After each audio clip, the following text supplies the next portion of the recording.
अस्सलाम वालेकुम, मैं हूं मलिक शहजाद और आज आपके लिए फिर अपडेट्स लेके आए हैं।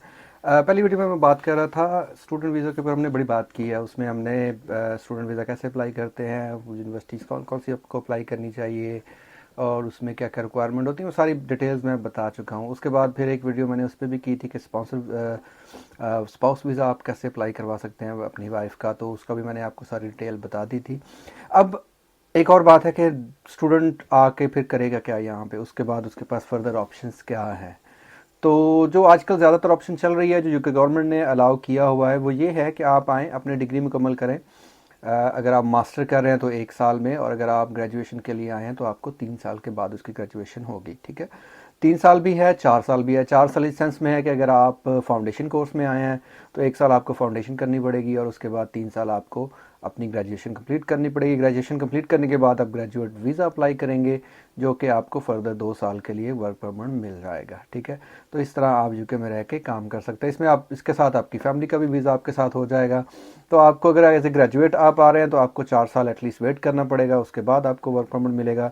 और उसके अलावा अगर आप मास्टर करने आ रहे हैं तो फिर आपको विद इन ईयर, साल में जैसे ही आपकी डिग्री कंप्लीट होगी, आप ग्रेजुएट वीज़े के लिए अप्लाई कर सकते हैं, जो कि अमूमन 2 साल के लिए मिलेगा। 2 साल के बाद फिर आपने उसके ऊपर एक्सटेंशन करवानी होती है। एक्सटेंशन के लिए ज़ाहिर है उसकी रिक्वायरमेंट होंगी, एक स्पेसिफिक सैलरी आपको चाहिए होगी और सैलरी के साथ साथ आपको स्पेसिफिक फील्ड भी चाहिए होगी। मिसाल के तौर पर अगर आप यूके में आके मास्टर इन बिजनेस मैनेजमेंट कर रहे हैं तो किसी बिज़नेस के अंदर आपको मैनेजर लेवल की जॉब शो करनी पड़ेगी।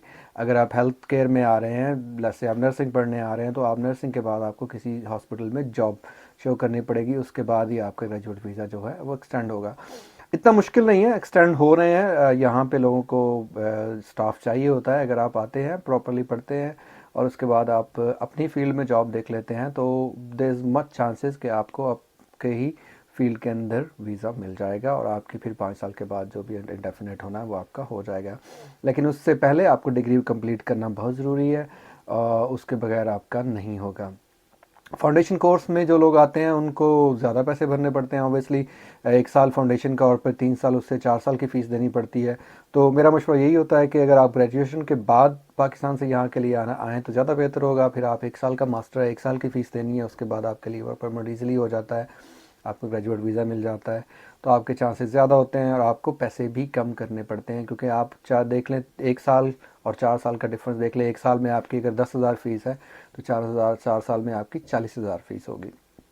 तो ये थोड़ी सी अपडेट थी कि हाँ, अगर आप पढ़ रहे हैं, यहाँ पे हैं, प्रॉपर स्टडी कर रहे हैं, उसके बाद आपके पास ऑप्शन है, आपका फ्यूचर है। यहाँ पे आप 2 साल के लिए आपको वर्क परमिट मिलेगा, जिसे ग्रेजुएट वीज़ा कहते हैं, और उसके बाद उसकी एक्सटेंशन होगी डिपेंडिंग ऑन द रिक्वायरमेंट, आप किस फील्ड में हैं, किस में हैं, लेकिन उसमें आपके चांसेस काफ़ी अच्छे हो जाते हैं। तो ये एक अपडेट थी, आपके साथ शेयर करनी थी। इससे रिलेटेड आपको मज़ीद कोई क्वेश्चन है तो आप काइंडली रब्ता कर सकते हैं फेसबुक, ट्विटर और यूट्यूब पे। आप हमें मैसेज कर सकते हैं, जिसका मैं आपको